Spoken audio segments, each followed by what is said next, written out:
So, ayan guys, naubos ko na yung aking baon. This is the aftermath of my brekkie.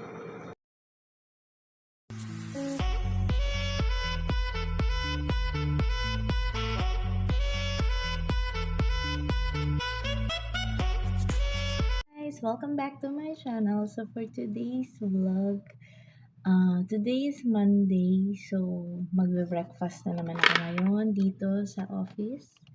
Ito yung breakfast ko. Ayan. Sausage, nuggets, and the rice.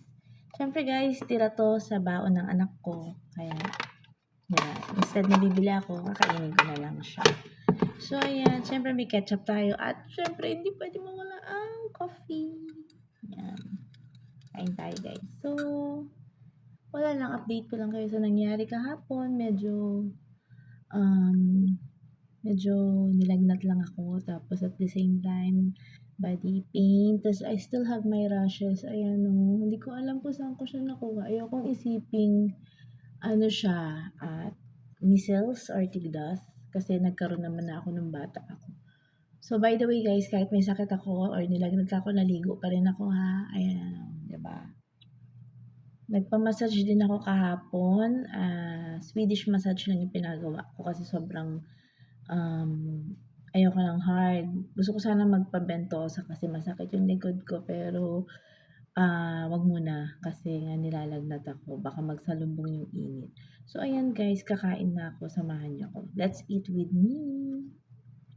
By the way guys, before nga pala ako mag-start kumain, siguro I've been doing this for how many decades na kasi nga nagkasakit ako, I think 2 decades na kasi 22 ako nung na-diagnose na meron akong goiter inside. So, nagpa-radioactive ako nung that was 2002. So, guys, ever since lagi ako umiinom nito. Ito yung Euthyrox for my goiter.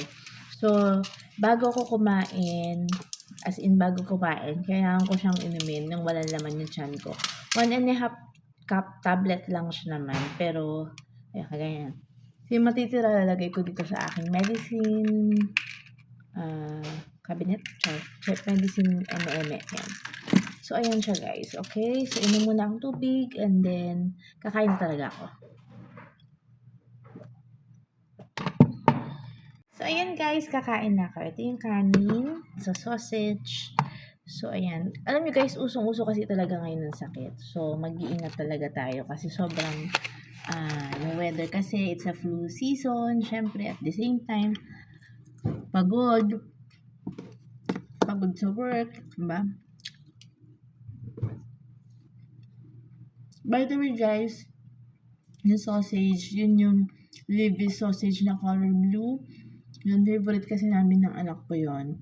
Kahit na may kamahalan siya, binibili talaga namin yan. Kasi pag wala kaming maluto, bawa walang hotdog or walang M&M or something, yun napakabilis lang, konting-konting prito lang, and then okay na siya.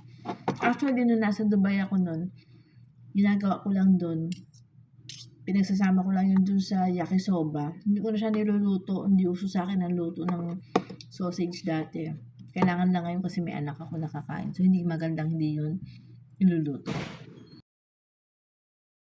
So, ayan na nga guys, sobrang sarap ng pagkain ko ngayon talaga. Sobrang ine-enjoy ko ang sausage at ang nuggets. Alam niyo ba guys, kapag hinahandaan ko ng baon si Rain sa umaga, bukod sa kanyang recess, kailangan ko siyang handaan ng kanyang lunch. So, talagang super maaga ako nagigising. Pagkatapos nun, kung may matitira man siyang baon na ready ko para sa kanyang lunch, yun na yung gagamitin ko na breakfast. But usually, pagkatapos kasi ng pagpe-prepare ko, paghatid ko sa kanya sa school, uuwi na kaagad ako nun. Then yung akin naman yung aayusin ko para makapag-breakfast din naman ako ng maayos. So, ayun guys, samahan niyo ulit ako sa mga susunod ko pang vlogs. Don't forget to like, share, and my video. Bye-bye!